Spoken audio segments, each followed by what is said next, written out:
Welcome back to Season 2 of Green Gaming. I'm Jason, the creator of the Army Showcase and host of the Tabletop Battlefield podcast over at www.tabletopbattlefield.com. And of course, if you've never seen this show before, our goal is to take trash and turn it into something cool for your miniature wargaming table. Now today we're going to actually kind of go back what we did a little bit earlier this season, kind of, maybe try some different variations of it per se.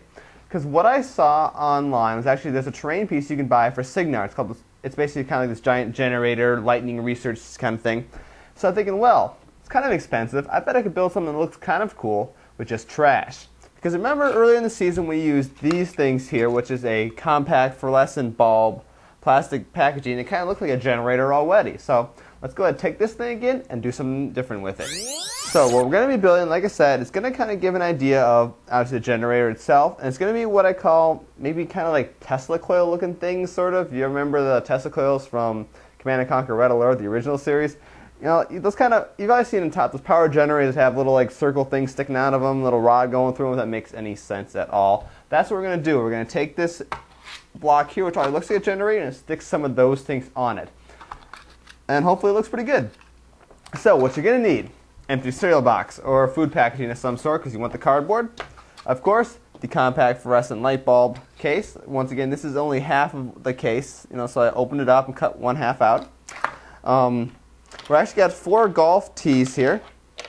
And what you can do, golf tees not only are really easy to find, but also golfers are kind of picky when it comes to using them. Because obviously they have little nicks in them or maybe even a small crack. A golfer doesn't want to use them.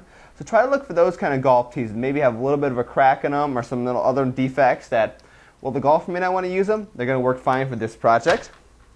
And then I've also got 4 coins here. We got a quarter, a dime, a nickel, and a penny. Those are going to be used for templates for tracing things out. A set of hobby knives, tape, and of course a hot glue gun.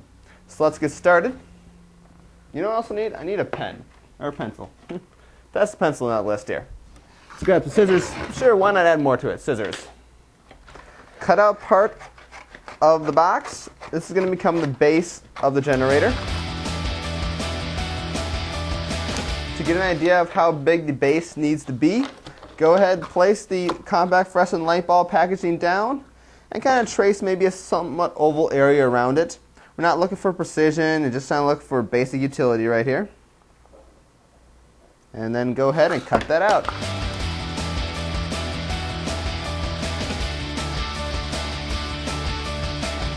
Take the hot glue, put a little bit of hot glue around the edge of the compact fluorescent packaging.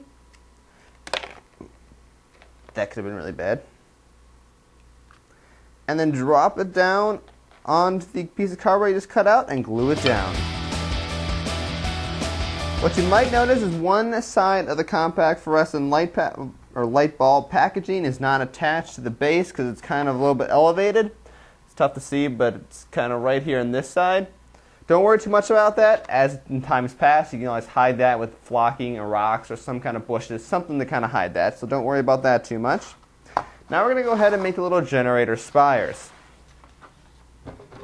Cut off one of the sides of the cereal box. And using the tape down the 4 coins to the cereal box. Not too close to each other, but you don't want them too spread apart because you're going to actually end up cutting out some cardboard in the shape of these coins.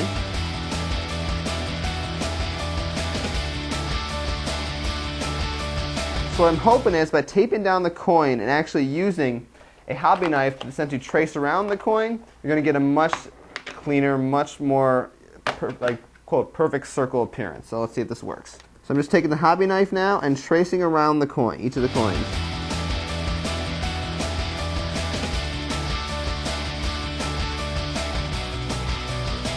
Okay, let me go ahead and hold these things up to my secondary camera here, and you can see it kind of worked. They look pretty good. They're obviously not perfect. But the one trick to doing this is make sure you have a nice sharp blade. If you don't, you're going to have a heck of a time cutting through the cardboard. Now the other fun part is, let's do this 3 more times, because you want 4 of these things. So do this whole process again 3 more times.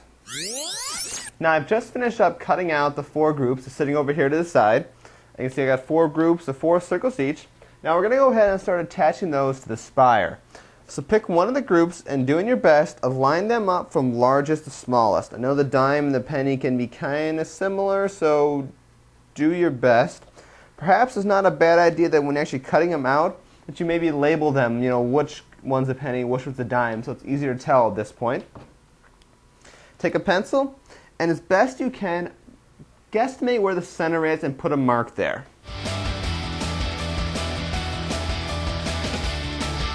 There we go. Let me just hold these four up here. And you can see now that I've got each one here with a little mark in the center. We're going to go and cut that center out because that's where it's going to slide over the golf tee. So take your hobby knife and just very carefully kind of cut across a little X in the center, and that's going to create a little opening where you can slide the golf tee up it.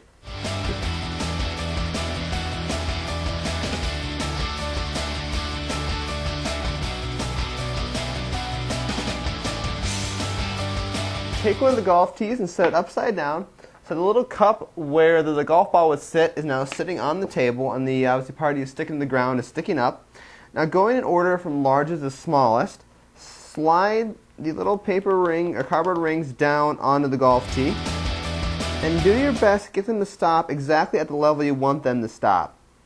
Just because the way the golf tee is going to deform the ring, you'll find that you can slide it down further, but if you slid it down further and try to slide it back up, the hole's going to be too big and it's going to kind of slide back down. Get them all back into the spot where you want them to be. You can see here, if I hold this up, we've now got them all on there, lined up. And take the hot glue gun and very carefully just apply a small dab of hot glue along the length here of the golf tee at each of the four levels.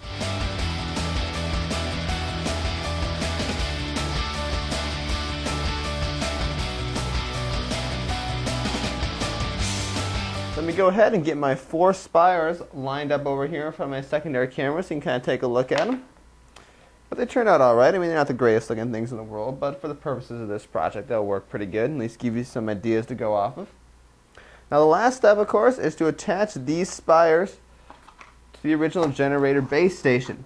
You can pretty much attach them wherever you want. What I'm probably going to end up doing is put two in the back, kind of 45-degree angles, and then two in the midsection, 45-degree angles. I mean, like I said, maybe you can line them up straight, you can put them off, sticking off to the side, put them off other parts of the base, not attached to the generator.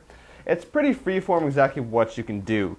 So let me just go ahead and to attach them, what you're going to do is apply a little bit of hot glue to the cup area on the golf tee and then stick it down onto the generator base wherever you want.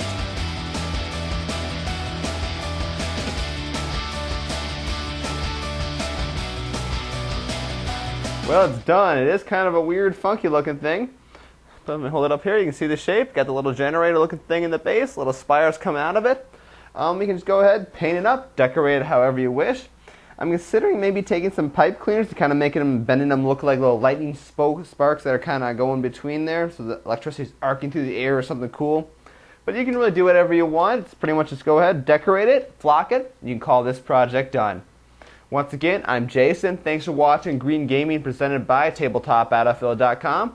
For more information on World of Miniature Wargaming or to submit your own content, check out the Army Showcase and Tabletop Battlefield podcast over at www.tabletopbattlefield.com.